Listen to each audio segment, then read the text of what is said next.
الحمد للہ رب العالمین والصلاة والسلام علی سید المرسلین اما بعد فاعوذ باللہ من الشیطان الرجیم بسم اللہ الرحمن الرحیم الصلاة والسلام علیک یا رسول اللہ وعلی آلک واصحابک یا حبیب اللہ الصلاة والسلام علیک یا نبی اللہ وعلی آلک واصحابک یا نور اللہ۔ فیضان قرآن کے سلسلے میں حاضر ہیں۔ اس سے گزشتہ آیتوں میں حضرت موسیٰ علیہ السلام کے مقابلے میں فرعون اور اس کی قوم کے طرز عمل کو بیان کیا تھا، اور آخر میں یہ بیان ہوا تھا کہ اللہ تبارک و تعالی نے قوم فرعون کو مختلف قسم کی آزمائشوں سے گزارا، مختلف قسم کی تکالیف ان پر مسلط کی تاکہ وہ اللہ تعالیٰ کی طرف رجوع کریں، اپنے کفر سے باز آ جائیں، لیکن وہ اپنی طرز عمل کو نہ چھوڑا، اسی روش پہ باقی رہے، اور نتیجتاً اللہ تعالیٰ کا عذاب، آخری عذاب پھر ان پر آ اترا۔ اسی کا یہاں پر بیان ہے، ارشاد ہوتا ہے بسم اللہ الرحمن الرحیم فلما آسفونا انتقمنا منهم فأغرقناهم اجمعین فجعلناهم سلفا ومثلا للآخرین۔ پھر جب انہوں نے ہمیں ناراض کیا تو ہم نے ان سے بدلہ لیا، تو ہم نے ان سب کو غرق کر دیا، تو ہم نے انہیں اگلی داستان کر دیا اور بعد والوں کے لیے مثال بنا دیا۔ یہ اس قوم کا انجام ہوا کہ ان کو دریائے نیل کے اندر غرق کر دیا گیا، اور ایک قصے کہانی کے طور پہ وہ باقی رہ گئے، اور بعد والوں کے لیے عبرت کی ایک مثال بن گئے کہ جو اللہ تعالیٰ کی نافرمانیوں پر ڈٹا رہتا ہے اور کسی طرح بھی سمجھانے سے، اپنے کفر و شرک سے اور اپنی بد اعمالیوں سے باز نہیں آتا، تو عذاب الہی کا کوڑا پھر برستا ہے۔ اب اس کے بعد اگلی آیت سے حضرت عیسیٰ علیہ السلام کا تذکرہ شروع ہوتا ہے۔ حضرت عیسیٰ علیہ السلام کے بارے میں ہمارے دین اسلام میں بہت سارے عقیدے ہیں۔ کچھ وہ عقیدے ہیں جو سارے نبیوں میں مشترک ہیں کہ یہ اللہ کے نبی ہیں، اللہ تعالیٰ نے انہیں نبوت سے سرفراز فرمایا، سارے قابل تعظیم ہیں، اللہ تعالیٰ کے دین کو پہنچانے والے، سب معصوم تھے۔ تو یہ اس طرح کے بہت سارے ہمارے وہ عقیدے ہیں جو مشترک ہیں، جو سارے انبیاء علیہم السلام کے درمیان مشترک ہیں۔ لیکن حضرت عیسیٰ علیہ السلام کے حوالے سے بطور خاص چند عقیدے ہیں جو اللہ تعالیٰ نے قرآن پاک میں بار بار بیان فرمائے۔ اس کی وجہ یہ ہے کہ حضرت عیسیٰ علیہ السلام کے بارے میں افراط اور تفریط، یعنی حد سے بڑھ جانا اور حد سے نیچے اتر آنا، دونوں طرح کے رویے اختیار کیے گئے۔ عیسائیوں نے حضرت عیسیٰ علیہ السلام کو خدا بنا دیا، خدا کا بیٹا بنا دیا، قرار دے دیا، اور یہودیوں نے ان کو نبی ماننے سے ہی انکار کر دیا، توہین کی، اور اپنی طرف سے ان کو پھانسی دینے کی کوشش کی، جو اللہ تبارک و تعالیٰ نے ان کو بچا لیا۔ پھر حضرت عیسیٰ علیہ السلام کی جو ہے یہ جو صلیب کا مسئلہ ہے، جو پھانسی کا مسئلہ ہے، اس کے بارے میں بھی عیسائیوں یہودیوں کے درمیان مختلف اقوال رہے، جبکہ اسلام نے، قرآن نے واضح طور پہ فرما دیا کہ انہوں نے حضرت عیسیٰ علیہ السلام کو سولی پر نہیں چڑھایا تھا۔ حضرت عیسیٰ علیہ السلام کو اللہ تبارک و تعالی نے بچا لیا، محفوظ فرما لیا، اور اس کی جگہ کسی اور آدمی کو وہ پھانسی دی گئی تھی۔ تو اس کے علاوہ پھر حضرت عیسیٰ علیہ السلام قرب قیامت میں تشریف لائیں گے، آپ قیامت کی نشانیوں میں سے ہیں۔ تو یوں بہت ساری چیزیں۔ پھر حضرت عیسیٰ علیہ السلام کو چونکہ عیسائیوں نے خدا کا بیٹا، تین خداؤں میں سے ایک، ایسے عقیدے ان کے بارے میں بنائے تھے، تو اس کا بھی قرآن پاک میں بار بار رد ہے کہ حضرت عیسیٰ علیہ السلام نہ خدا ہے، نہ خدا کے بیٹے، بلکہ اللہ کے بندے ہیں، برگزیدہ بندے ہیں۔ حضرت مریم رضی اللہ تعالی عنہا کے ہاں پیدا ہوئے بغیر باپ کے، اللہ تعالیٰ نے اپنی خاص نشانی کے طور پہ ان کو پیدا فرمایا۔ اب نبی پاک علیہ السلام کی باتوں پر جو کفار تھے وہ ایک موضوع پر مذاق اڑاتے تھے، یہاں پر اس کا بیان ہے۔ وہ کیا ہے؟ جیسے میں نے عرض کیا کہ حضرت عیسیٰ علیہ السلام کو عیسائیوں نے خدا اور خدا کا بیٹا مانا، کچھ نے خدا مانا، کچھ نے خدا کا بیٹا مانا، تو ان کی عبادت کی جاتی تھی، حضرت عیسیٰ علیہ السلام کی عبادت کی جاتی تھی۔ نبی پاک صلی اللہ تعالیٰ علیہ وآلہ وسلم مشرکوں کو جب سمجھاتے تو ارشاد فرماتے کہ اے مشرکو، تم اور جن چیزوں کی تم عبادت کرتے ہو یہ سب جہنم کا ایندھن ہے، تم بھی اور جن کی تم عبادت کرتے ہو۔ اس پر مشرکین میں ایک آدمی نے اعتراض قائم کیا اور اس پر مشرکین ہنسنے لگے۔ وہ کیا تھا؟ وہ یہ تھا کہ انہوں نے کہا کہ ہم جن کی عبادت کرتے ہیں وہ بھی جہنم کا ایندھن ہے۔ نبی پاک علیہ السلام نے فرمایا کہ ہاں وہ بھی جہنم کا ایندھن ہے۔ تو انہوں نے کہا کہ پھر عبادت تو حضرت عیسیٰ علیہ السلام کی بھی ہوتی تھی، تو جن کی عبادت کی جاتی تھی وہ جہنم کا ایندھن ہیں، تو حضرت عیسیٰ علیہ السلام کی بھی تو عبادت کی جاتی ہے، تو معاذ اللہ وہ بھی جہنم ہے۔ تو اس پر کفار مشرک ہنس پڑے، مذاق اڑانے لو، جی دیکھو کیسی بات کہی۔ تو یہ وہ بات ہے جس کا یہاں پر بیان ہے۔ اللہ تبارک و تعالیٰ نے پھر اس کا جواب بھی ارشاد فرمایا، تو وہ آگے جا کے میں عرض کرتا ہوں۔ ارشاد ہوتا ہے، اور جب ابن مریم کی مثال بیان کی جاتی ہے تو جبھی تمہاری قوم اس سے ہنسنے لگتی ہے۔ عیسیٰ علیہ السلام کی مثال بیان کی جاتی ہے، یہ وہی بات جو میں نے اس کے شان نزول کے حوالے سے عرض کی کہ اللہ کے علاوہ جن کی عبادت کی جاتی ہے وہ جہنم میں۔ تو اس پر مشرکوں نے کہا کہ اللہ کے علاوہ تو حضرت عیسیٰ علیہ السلام کی عبادت کی جاتی ہے۔ اب یہ ان کا جو اعتراض تھا، یہ اعتراض باطل ہے۔ وجہ اس کی دو، ایک تو یہ کہ آیت مبارکہ میں جو لفظ ہے وہ ہے انکم وما تعبدون من دون اللہ حسب جہنم، کہ بے شک تم وما تعبدون اور جن جن چیزوں کی تم عبادت کرتے ہو وہ جہنم کا ایندھن ہے۔ تو یہ جو لفظ ما ہے، ما تعبدون، لفظ ما عربی زبان میں یہ استعمال ہوتا ہے غیر ذوی العقول کے لیے۔ غیر ذوی العقول سے مراد کیا ہے؟ فرشتے انسان ذوی العقول ہیں، فرشتے انسان ذوی العقول ہیں۔ اسی طرح جنات، یہ تین مخلوق کو ذوی العقول یعنی عقل والی کہا جاتا ہے۔ ان کے جو علاوہ مخلوقات ہیں انہیں غیر ذوی العقول کہا جاتا ہے۔ تو ماں کا لفظ غیر ذوی العقول کے لیے آتا ہے، یعنی لفظ ماں انسانوں کے لیے بولا ہی نہیں جاتا، بطور مجاز کے کہیں استعمال ہو جائے، لیکن اس کا عمومی استعمال یہ ہے کہ لفظ من ذوی العقول کے لیے اور لفظ ماں غیر ذوی العقول کے لیے۔ تو جب لفظ ماں انسانوں کے لیے ہے ہی نہیں، تو آیت کا ترجمہ یہ تھا کہ اے لوگو، بے شک تم اور انسانوں کے علاوہ جن جن چیزوں کی تم عبادت کرتے ہو، انسان، فرشتے اور جنات کے علاوہ جن جن چیزوں کی تم عبادت کرتے ہو وہ جہنم میں۔ تو جب انسان اور فرشتے اس میں داخل ہی نہیں ہے تو اعتراض ہی نہیں بنتا۔ جنات جہنم میں جائیں گے لیکن ان کے لیے دوسری نصوص ہیں، کیونکہ ان میں جو خود شر پسند ہوں گے اور جو کفار ہوں گے وہ جہنم میں جائیں گے۔ تو ایک تو یہ ہے کہ لفظ ماں انسانوں پہ بولا ہی نہیں جاتا، تو حضرت عیسیٰ علیہ السلام اس میں شامل ہی نہیں، ایک بات۔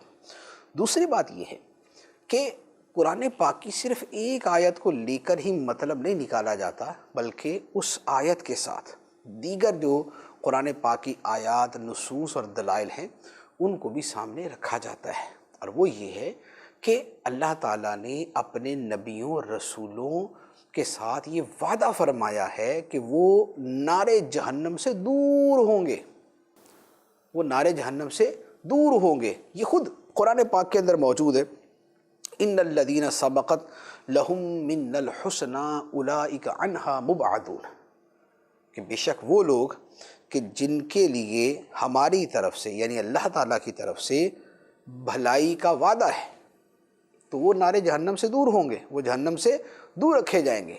تو حضرت عیسیٰ علیہ السلام تو مقدس رسولوں میں سے ہیں، لہذا وہ اس چیز میں آتے ہی نہیں۔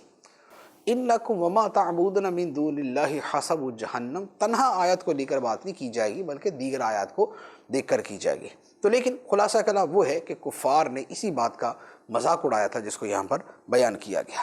اور مزید انہوں نے کیا کہا؟ اللہ تعالیٰ ارشاد فرماتا ہے وَقَالُوا أَآلِهَتُنَا خَيْرٌ أَمْ هُوَ، ما ضربوه لك الا جدلا بل هم قوم خصمون، اور کہتے ہیں کیا ہمارے معبود بہتر ہیں یا وہ عیسیٰ؟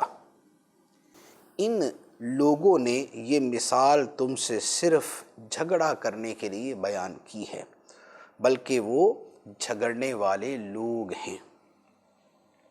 تو یہ کفار نے کہا کہ ہمارے معبود بہتر ہیں یا حضرت عیسیٰ علیہ السلام؟ نبی پاک علیہ السلام نے فرمایا عیسیٰ علیہ السلام۔ کہنے لگے اگر وہ بہتر ہیں، اگر عیسیٰ علیہ السلام بہتر ہیں تو انکم وما تعبدون، کہ تم اور جن کی تم عبادت کرتے ہو وہ جہنم میں جائیں گے، تو اس آیت کی روح سے تو حضرت عیسیٰ علیہ السلام بھی معاذ اللہ جہنم میں جائیں گے، تو اگر وہ چلے جائیں گے تو ٹھیک ہے، پھر ہمارے خدا بھی جا سکتے ہیں۔ یہ انہوں نے ایک اور مذاق کے انداز میں بات کی، جس کا اللہ تبارک و تعالیٰ نے فرمایا کہ یہ محض ان کا جھگڑا ہے، محض ایک جھگڑنے کے لیے، بحث برا بحث کے لیے یہ بات کر رہے ہیں، اور یہ قوم ہی جھگڑالو ہے، کیونکہ یہ اس بات کو سمجھتے ہی نہیں کہ جب اس انداز کے اندر مذمت کی جائے اور لفظ ماں کے ساتھ کی جائے اور پھر دیگر دلائل کو سامنے رکھ کے مجموعی طور پہ کسی بات کا خلاصہ نکالا جائے تو اس کا مفہوم اور اس کا مطلب کچھ اور بنتا ہے۔ اب اس کے بعد ارشاد ہوتا ہے، اچھا یہاں پر ایک اور بات بھی ہے، فرمایا کہ ما ضربوہ لک الا جدلا، یہ لوگ صرف جھگڑنے کے لیے آپ کے سامنے حضرت عیسیٰ علیہ السلام کی مثال بیان کرتے ہیں۔ تو یہ جو طرز عمل ہے کہ محض بحث کرنا، محض جو ہے نا وہ دوسرے پر غالب آنا اور اپنی چرب زبانی کا مظاہرہ کرنا، صرف اس کے لیے جو بحث و مباحثہ اور جھگڑا کیا جاتا ہے، یہ اللہ تعالیٰ کی بارگاہ میں نہایت ناپسندیدہ ہے۔ اور آج کے زمانے میں میڈیا کے اوپر بہت ساری ایسی چیزیں دیکھنے کو ملتی ہیں کہ وہاں پر بیٹھنے والے آدمی کی بس یہ کوشش ہوتی ہے کہ میں نے اپنے سامنے والے پہ غالب آنا ہے، میں نے اپنی چرب زبانی سے، باتوں کے گھماؤ پھراؤ سے، بس میں نے بات کو ایسا کر دینا کہ لوگ واہ واہ کر اٹھے کہ جناب کیا بات ہے ان کی، کیا بولتا ہے یہ، کیا بحث کرتا ہے، چپ کرا دیتا ہے سب کو۔ بس اس طرح کی نیتیں، فاسد نیتیں ہوتی ہیں، بات کو پوری نہ سنتے ہیں نہ سمجھتے ہیں اور اس کے اوپر بس واویلا شروع کر دیتے ہیں۔ تو یہ جو عمل، یہ طرز عمل ہے، یہ بڑا غلط ہے، اور اس روش کا نتیجہ یہ ہے کہ لوگوں میں صحیح بات کو قبول کرنے کا ذہن ختم ہوتا جا رہا ہے۔ ان کو سوائے اس کے کہ بھی ہم نے بہر صورت اپنی ٹانگ اوپر ہی رکھنی ہے، اس کے علاوہ ان کا مقصد ہی کوئی نہیں ہوتا۔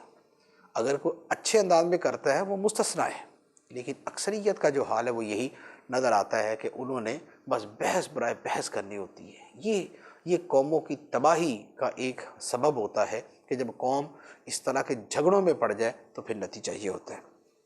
اب حضرت عیسیٰ علیہ السلام کی جو حقیقی حیثیت ہے اللہ تبارک و تعالیٰ نے وہ بیان فرمائے۔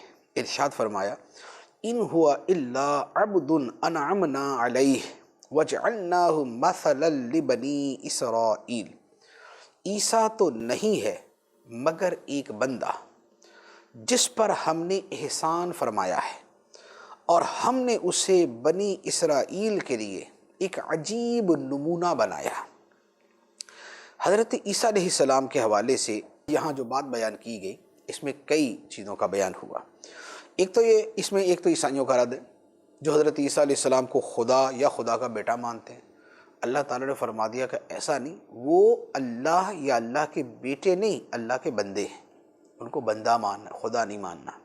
دوسری بات، یہاں پر ایک اور بڑی خوبصورت بات ہے، وہ یہ دیکھیں، کفار نے مذاق کس کا اڑایا؟ حضرت عیسیٰ علیہ السلام کا، کہا کہ وہ بھی جہنم میں جائیں گے۔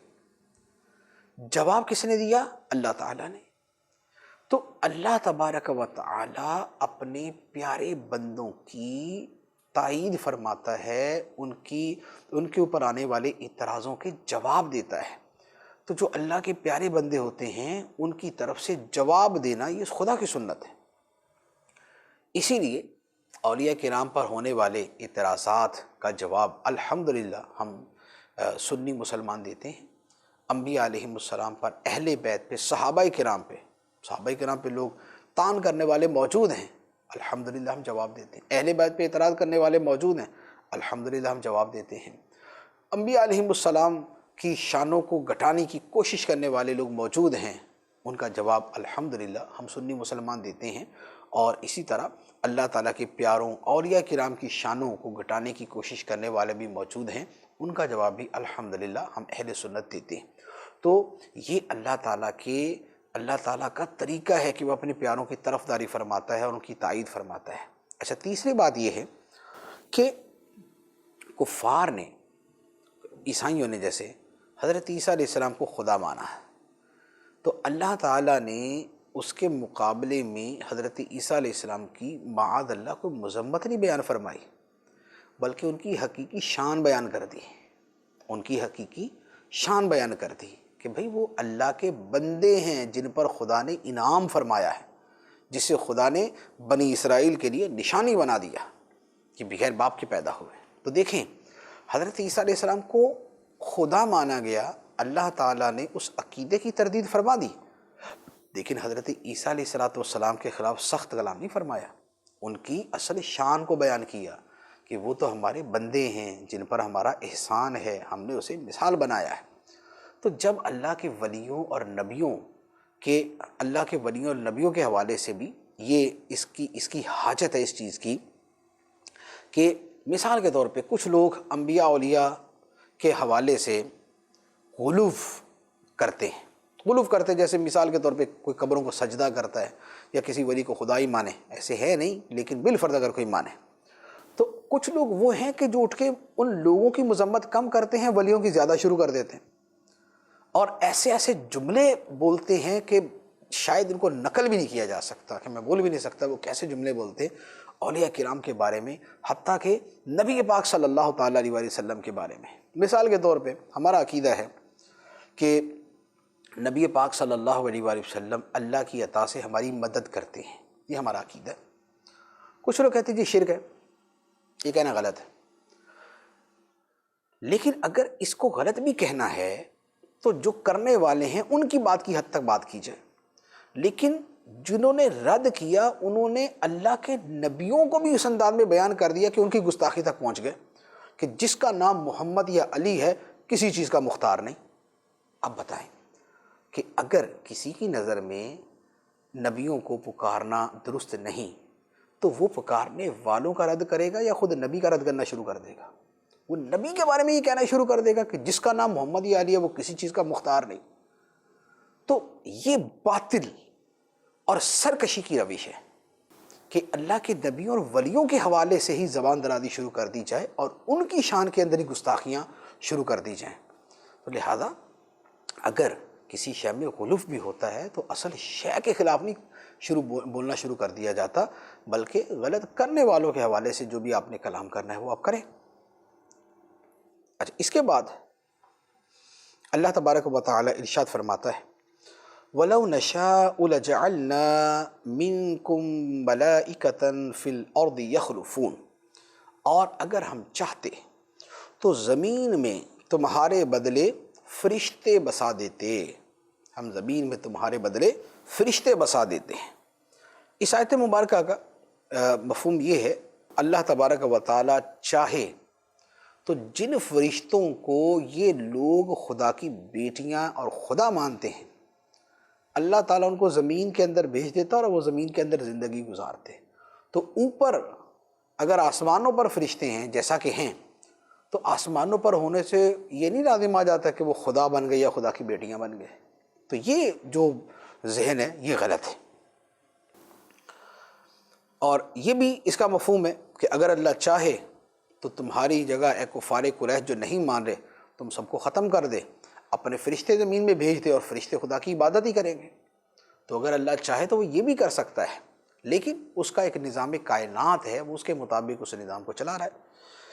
اب حضرت عیسیٰ علیہ السلام کے بارے میں ایک اور بات بیان کی جاتی ہے۔ ارشاد فرمایا وَإِنَّهُ لَعِلْمٌ لِلسَّاعَةِ فَلَا تَمْتَرُنَّ بِهَا وَاتَّبِعُونَ هَذَا صِرَاطٌ مُسْتَقِيمٌ، اور بے شک عیسیٰ ضرور قیامت کی ایک خبر ہے، تو ہرگز قیامت میں شک نہ کرنا اور میری پیروی کرنا، یہ سیدھا راستہ ہے۔ حضرت عیسیٰ علیہ السلام قیامت کی ایک خبر ہیں، قیامت کی ایک نشانی ہے۔ حضرت عیسیٰ علیہ السلام قیامت کی کیسے نشانی ہے؟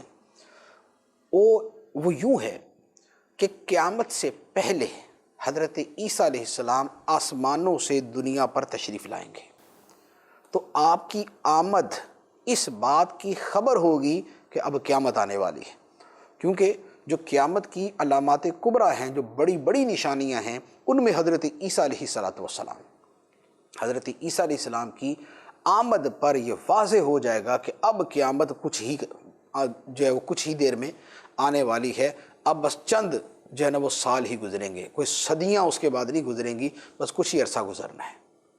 تو حضرت عیسیٰ علیہ السلام کے بارے میں ہمارا عقیدہ یہ ہے کہ یہ آسمانوں سے زمین پر تشریف لائیں گے۔ چنانچہ یہاں پر میں بخاری شریف کی ایک حدیث مبارک عرض کرتا ہوں۔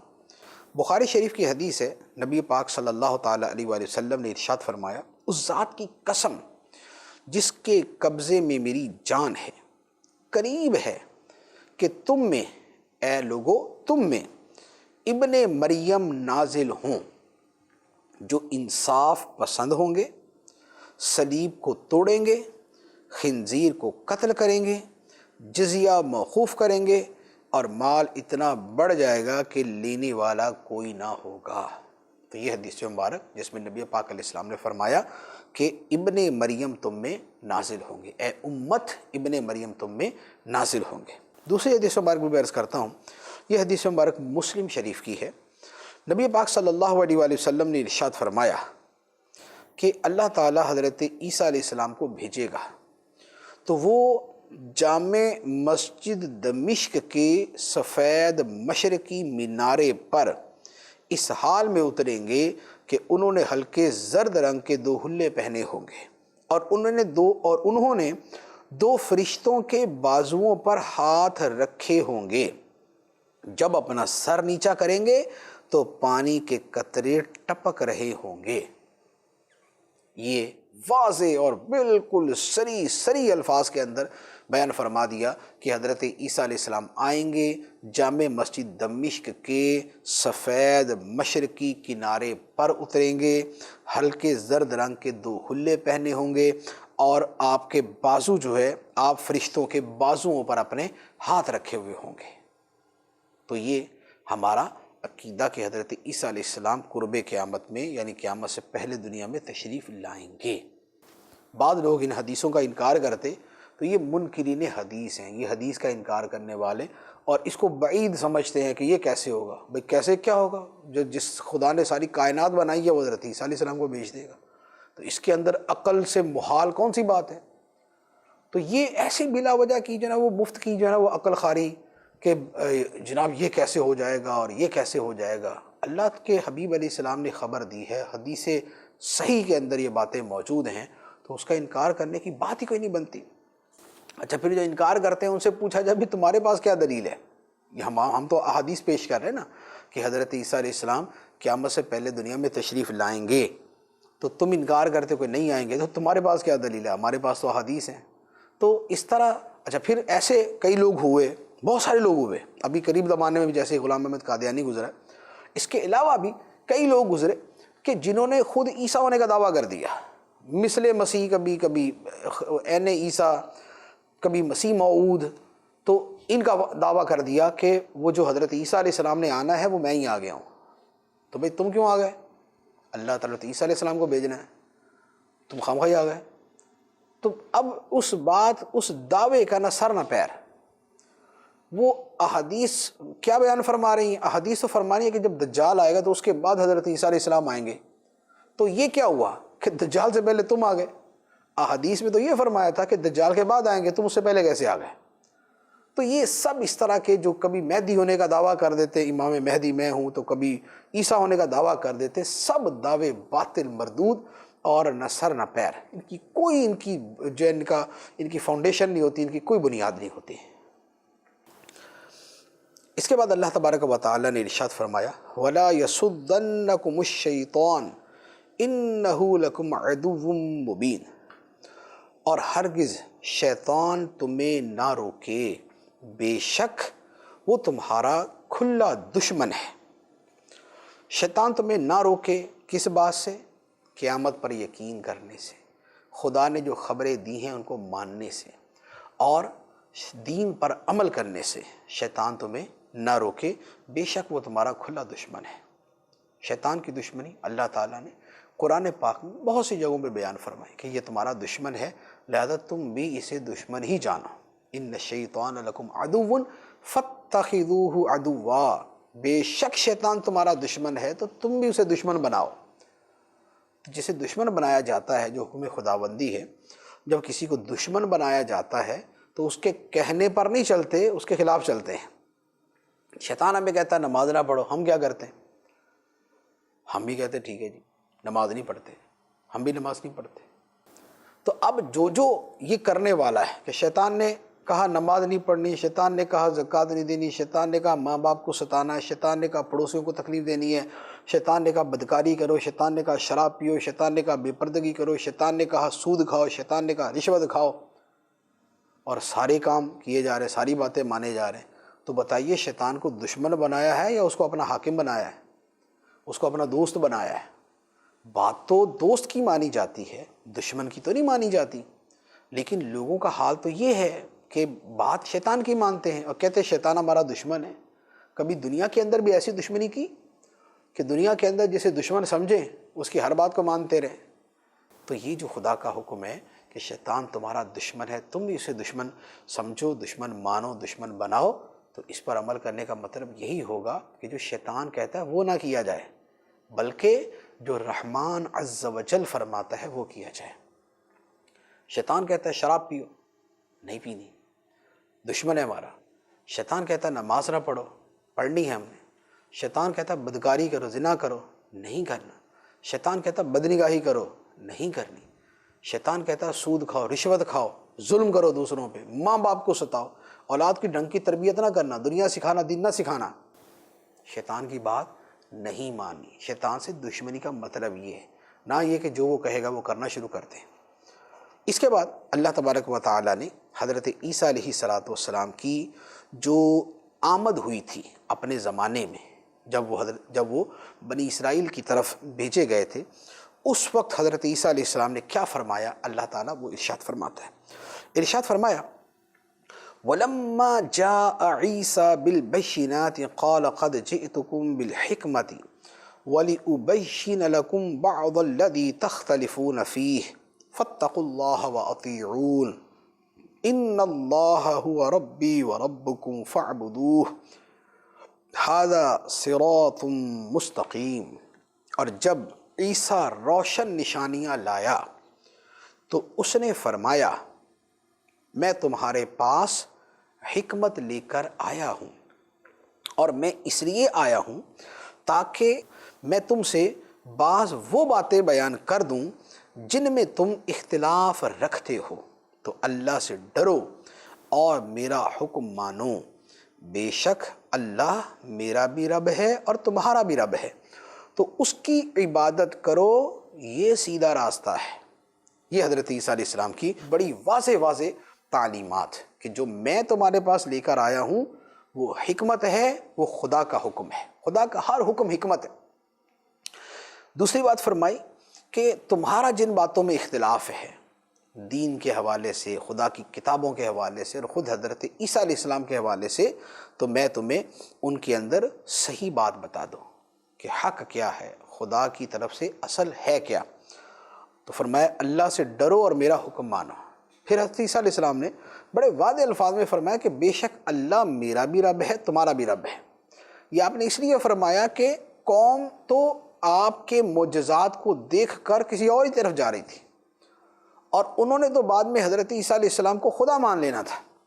تو حضرت عیسیٰ علیہ السلام نے پہلے وضاحت کر دی کہ میرا بھی رب اللہ ہے، تمہارا بھی رب اللہ ہے، لہذا مجھے رب نہیں ماننا، مجھے خدا نہیں ماننا۔ تو یہ آپ نے اور فرما دیا تو اس کی عبادت کرو، میری نہیں، اللہ کی عبادت کرو، یہ سیدھا راستہ ہے۔ لیکن قوم ایسی عجیب تھی کہ ایک عرصہ گزرنے کے بعد وہ ایک ان کے اندر ایسا وہ آدمی جو ہے وہ پادری بن گیا ان کا کہ جس نے آ کے سارا دین ہی بدل دیا اور حضرت عیسیٰ علیہ السلام کو خدا کا بیٹا قرار دے دیا، اور اس کے بعد پھر چل سو چل عیسائیوں کے فرقے بھی بن گئے، عقیدے بھی بدل گئے، اور حضرت عیسیٰ علیہ السلام کو ایک اسٹیٹس دے دیا جی خدا کے بیٹے ہیں۔ اب اللہ تبارک و تعالیٰ نے وہ اگلی بات کا ارشاد فرمایا فاختلف الاحزاب من بینہم فویل للذین ظلموا من عذاب یوم علیم، پھر وہ گروہ آپس میں مختلف ہو گئے تو ظالموں کے لیے ایک دردناک دن کے عذاب کی خرابی ہے۔ تو وہ گروہ آپس میں مختلف ہو گئے، کسی نے کہا عیسیٰ علیہ السلام اللہ کے بندے ہیں، کسی نے کہا اللہ کے بیٹے ہیں، کسی نے کہا تین خداؤں میں سے تیسرے ہیں۔ تو یہ رنگ برنگے فرقے ان کے اندر بن گئے اور باطل عقیدوں کو اکثریت نے اپنا لیا۔ اب اس کے بعد اللہ تعالیٰ ارشاد فرماتا ہے هل ينظرون الا الساعة ان تأتيهم بغتة وهم لا يشعرون، وہ قیامت ہی کا انتظار کر رہے ہیں کہ ان پر اچانک آ جائے اور انہیں خبر بھی نہ ہو۔ اس کی ایک تفسیر تو یہ ہے کہ یہ عیسائیوں کے اعتبار سے ہی بات ہوئی تھی کہ ان کے آپس میں گروہ بن گئے اور ماننے پر کوئی نہیں آیا، تو فرمایا کہ ان کا تو یہ لگ رہا ہے کہ قیامت کا انتظار کر رہے ہیں کہ اچانک ان پر آ جائے۔ اور ایک اس کی تفسیر یہ ہے کہ یہ کفار مکہ کو یہ بات کہی گئی کہ یہ لوگ بار بار سمجھانے کے باوجود نہیں مان رہے، تو یوں لگتا ہے کہ قیامت ہی کا انتظار ہے ان کو، کہ قیامت آئے ان پہ اچانک، پھر ان کی جو ہے وہ ان کا فیصلہ کیا جائے تو ان کو پتہ چل جائے، تو یہ قیامت ہی کا انتظار کر رہے ہیں۔ اس کے بعد ارشاد فرمایا اب قیامت کی ایک بات بیان کی جاتی ہے، ارشاد ہوتا ہے الاخلاء یومئذ بعضهم لبعض عدو الا المتقین، اس دن گہرے دوست ایک دوسرے کے دشمن ہو جائیں گے سوائے پرہیزگاروں کے۔ قیامت کے دن گہرے دوست ایک دوسرے کے دشمن بن جائیں گے، صرف متقی ایک دوسرے کے دوست ہوں گے۔ یہ قیامت کا دن ہے۔ آج دنیا کے اندر دوستوں کے پیچھے نہ جانے ہم کیا کرتے ہیں۔ ہمارے دوست ہمیں بری صحبت میں لے کے جاتے ہیں، ہم چلے جاتے ہیں۔ دوست شراب کی محفل میں لے جاتے ہیں، چلے جاتے ہیں۔ دوست کلبوں میں دعوت دیتے ہیں، چلے جاتے ہیں۔ دوست ڈانس پارٹیوں میں بلاتے ہیں، چلے جاتے ہیں۔ دوست گمراہی اور بد مذہبیت کی طرف بلاتے ہیں، چلے جاتے ہیں۔ دوست کفر کی طرف بلاتے ہیں، لوگ چلے جاتے ہیں۔ تو یہ اور وجہ یہ کہ بڑی گہری دوستی ہے جناب، بچپن کے دوست ہیں، اسکول میں اکٹھے پڑھتے تھے، کھیلتے بھی اکٹھے تھے، گلی کے اندر گھومتے پھرتے اکٹھے تھے، آوارہ گردی اکٹھی کی ہوئی ہے، بس پڑوسی تھا ہمارا، ساتھ والا گھر تھا اس کا، بس یہ دوستی، یہ دوستیاں سب ختم، یہ دوستیاں سب ختم۔ یہ محلے داریاں، یہ اسکول میں اکٹھا پڑھنا، یہ ساتھ میں کھیلنا، یہ گلیوں میں گھومنا، یہ سارا سیاحت کرنا، آوارہ گردی کرنا، یہ ان بنا پر جتنی دوستیاں ہیں سب ختم۔ یہ کوئی دوستی نہیں ہوگی۔ دوستی صرف متقی لوگوں کے درمیان ہوگی، جو خدا کے لیے، جن کی آپس میں ایک دوسرے سے دوستی تھی، جو اللہ کے لیے ایک دوسرے سے محبت کرنے والے تھے، ان کی دوستیاں سلامت، ان کے تعلقات باقی رہیں گے۔ لہٰذا جو نیک لوگ ہیں ان کے ساتھ دوستی کی جائے، ان کے ساتھ اپنے تعلقات کو بڑھایا جائے۔ اللہ تعالیٰ کی خاطر محبت کرنا اتنا عظیم عمل ہے، کسی سے ذاتی اور دنیاوی وجہ سے نہیں، بلکہ اللہ کی خاطر محبت کرنا بڑا عظیم عمل ہے۔ حدیث مبارک عرض کرتا ہوں، نبی پاک صلی اللہ علیہ وآلہ وسلم نے ارشاد فرمایا کہ اللہ تعالیٰ ارشاد فرماتا ہے جو لوگ میری وجہ سے آپس میں محبت رکھتے ہیں اور میری وجہ سے ایک دوسرے کے پاس بیٹھتے ہیں اور آپس میں ملتے جلتے ہیں اور مال خرچ کرتے ہیں، ان سے میری محبت واجب ہو گئی، یعنی میں ان کو اپنا محبوب بنا لیتا ہوں۔ کن کو؟ جو اللہ کی محبت میں کسی کے پاس جاتے ہیں، بیٹھتے ہیں، خرچ کرتے ہیں۔ جیسے ہم علماء کرام کے پاس جاتے ہیں، ہم اولیاء کرام کے پاس جاتے ہیں، ہم جو صحیح العقیدہ پیر و مرشد ہیں ان کے پاس جاتے ہیں، یا جو ہم جیسے مثال کے طور پہ ہمارا دعوت اسلامی کا ماحول ہے تو ہم اپنے مبلغین اور دعوت اسلامی سے تعلق رکھنے والوں کے پاس جاتے ہیں۔ کیوں جاتے ہیں؟ دنیاوی مقصد نہیں، اللہ کی محبت میں، کہ یہ خدا کے دین کا کام کرنے والے، یہ خدا کے دین کی خدمت کرنے والے ہیں، تو ہم اللہ کی خاطر ان سے محبت کرتے ہیں، تو ان کے لیے اللہ کی محبت واجب ہو جاتی ہے۔ اور بھی اس کے علاوہ بہت ساری فضیلتیں ہیں، بہت سارے جو ہے وہ اس فضائل بیان کیے گئے ہیں۔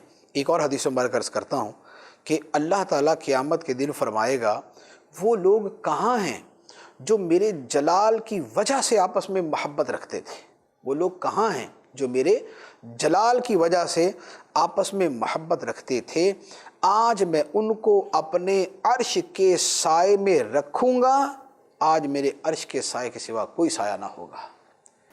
جو اللہ کی خاطر محبت کرنے والے اللہ تعالیٰ قیامت کے دن اپنے عرش کے سائے میں ان کو رکھے گا، اور قیامت کے دن اس سائے کے علاوہ کوئی سایہ نہیں ہوگا۔ اب اس کے بعد ارشاد ہوتا ہے پھر قیامت کے دن ایک ندا ہوگی، یہاں اس کا بیان ہے۔ ارشاد ہوتا ہے یا عباد لا خوف علیکم اليوم ولا انتم تحزنون الذین آمنوا بآیاتنا وکانوا مسلمین ادخلوا الجنۃ انتم وازواجکم تحبرون۔ ان سے فرمایا جائے گا، جو مخلوق وہاں پر جمع ہوگی، ان سے فرمایا جائے گا اے میرے بندو، آج نہ تم پر خوف ہے اور نہ تم غمگین ہوگے۔ وہ جو ہماری آیتوں پر ایمان لائے اور وہ فرما بردار تھے، تم اور تمہاری بیویاں جنت میں داخل ہو جاؤ اور تمہیں خوش کیا جائے گا، تمہاری خاطر داری کی جائے گی۔ لفظ یا عباد تو سب کو شامل ہے، اے میرے بندو، سارے اللہ تعالیٰ کے بندے، لیکن جو فضیلت ہے کہ خوف کوئی نہیں، غم کوئی نہیں، یہ فضیلت ہے الذین آمنوا بآیاتنا وکانوا مسلمین، جو اللہ کی آیتوں پر ایمان رکھنے والے اور سچے مسلمان ہیں، یہ بشارت ان کے لیے ہے۔ اس آیت مبارکہ کی تفسیر میں علماء نے کئی چیزیں بیان فرمائی ہیں، یہاں پر ایک قول میں ذکر کر دیتا ہوں۔ حضرت حارث محاسبی رحمۃ اللہ علیہ بڑے عظیم ولی ہیں، فرماتے ہیں کہ قیامت کے دن منادی اعلان کرے گا یا عبادی، جب یا عبادی کے ساتھ اعلان ہوگا آگے کہ تم پہ خوف نہیں، غم نہیں، تو تمام لوگ اپنے سروں کو اٹھا لیں گے اور کہیں گے ہم اللہ تعالیٰ کے بندے ہیں، یعنی مسلمان کافر سب کہیں گے ہم اللہ کے بندے، لہذا ہمیں نہ خوف ہونا چاہیے نہ غم ہونا چاہیے۔ پھر منادی دوبارہ کہے گا الذین آمنوا بآیاتنا وکانوا مسلمین، کہ یہ جو خوف اور غم نہ ہونا ہے یہ ان کے لیے ہے جو ایمان والے ہیں اور مسلمان ہیں۔ تو پھر کفار اپنے سروں کو جھکا لیں گے اور جو خدا کی توحید کو ماننے والے ہیں وہ اپنے سر اٹھا لیں گے۔ اس میں گناہ گار بھی شامل، کبیرہ گناہ والے بھی، پکے فاسق فاجر سب شامل ہوں گے، سب سر کو اٹھا لیں گے کہ آج ہمیں نہ خوف ہے نہ غم ہے۔ پھر ایک تیسری منادی ہوگی، وہ ہوگی الذین آمنوا وکانوا یتقون، وہ جو ایمان والے ہیں اور جو اللہ سے ڈرتے تھے، جو تقوی والے تھے۔ جب یہ اعلان ہوگا تو کبیرہ گناہ والے اپنے سروں کو جھکا لیں گے کہ وہ جو ہے نا کہ آج خوف نہیں، غم نہیں، تو یہ ان کے لیے ہے جو متقی تھے، جو خدا سے ڈرنے والے تھے، ان پر نہ کوئی خوف ہوگا نہ غم ہوگا، یہ خدا کے دوست ہیں، یہ ہیں وہ جن کے بارے میں اللہ تعالیٰ نے فرمایا تھا الا ان اولیاء اللہ لا خوف علیہم ولا هم یحزنون، سن لو بے شک اللہ کے ولیوں پر نہ کوئی خوف ہے اور نہ وہ غمگین ہوں گے۔ تو تقوی بڑی عظیم دولت ہے، ایمان تو سب سے بڑی بنیاد ہے، ایمان کے ساتھ تقوی ہونا بڑی عظیم نعمت ہے، اور جن کو یہ نعمت نصیب ہوگی قیامت کے دن خوف اور عذاب سے امن میں ہوں گے۔ اللہ تبارک و تعالی ہمیں اپنے ان بندوں میں شامل فرمائے، آمین بجاہ النبی الامین صلی اللہ علیہ وسلم۔